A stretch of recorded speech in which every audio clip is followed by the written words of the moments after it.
Happy early Halloween, Oddings. Welcome to Stories with Sapphire. I'm your Ate Sapphire.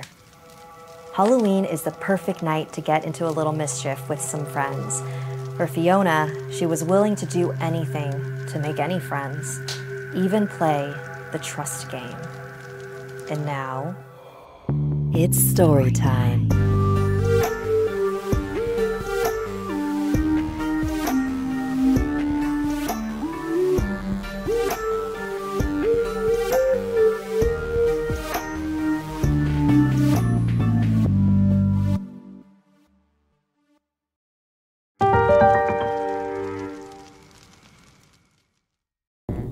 It was an especially cold and dark Halloween night.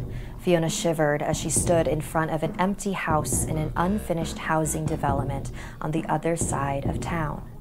Next to her were Adam, Ian, and Sabrina, the only group of teens who invited her to hang out that night. Fiona wasn't really one for Halloween mischief, but when you're the new kid at school, you take any invite you can get.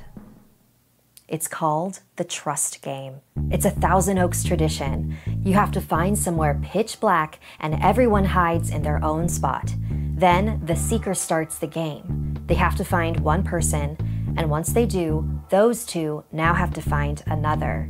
And you find each other one by one until you're a big group, and then you leave together. Only thing is, you have to keep your mouth shut and your phone lights off. The only way to find each other is with your hands. Couldn't we get seriously hurt?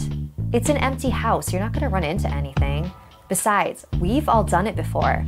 How do you think we all became so close? Fiona swallowed and tried to mask her concern. There was no backing out now. Not without looking like a total chump, anyway. Sabrina picked the lock and swung the door open.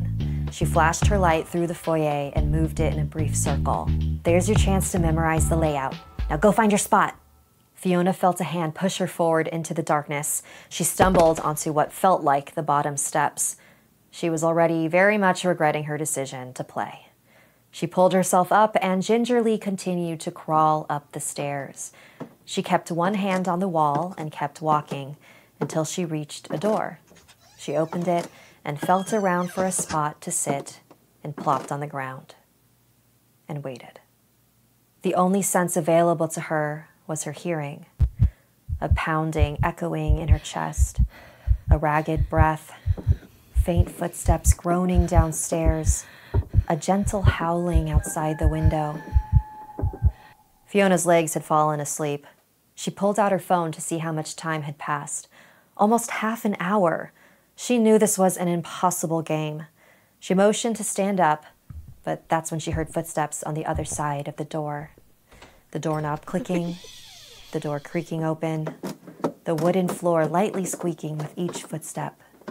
She was relieved to know this would be over soon, but she still jumped when she felt the pairs of hands grab her arms and help her off the floor. As they huddled together in their group, silently and carefully making their way through the pitch-black house, Fiona was starting to understand why this game was a bonding ritual. It was so intimate and kind of comforting. Fiona was now at the front of the huddle, hands out straight. After what felt like an eternity, she finally felt the familiar texture of the front door and heaved a loud sigh of relief.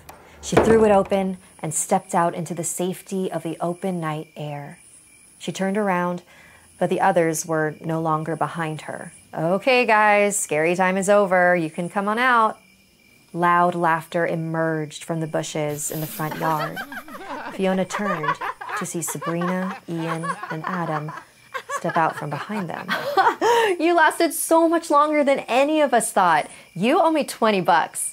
Wait, what's going on? The game is fake, dude. We take bets on how long it takes for people to realize. We snuck out as soon as you were upstairs. That can't be right.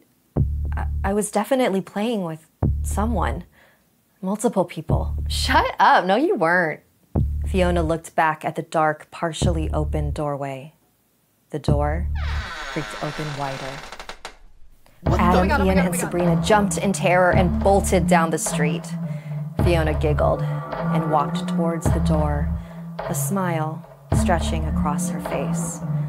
Looks like the trust game really does create bonds with new friends, after all.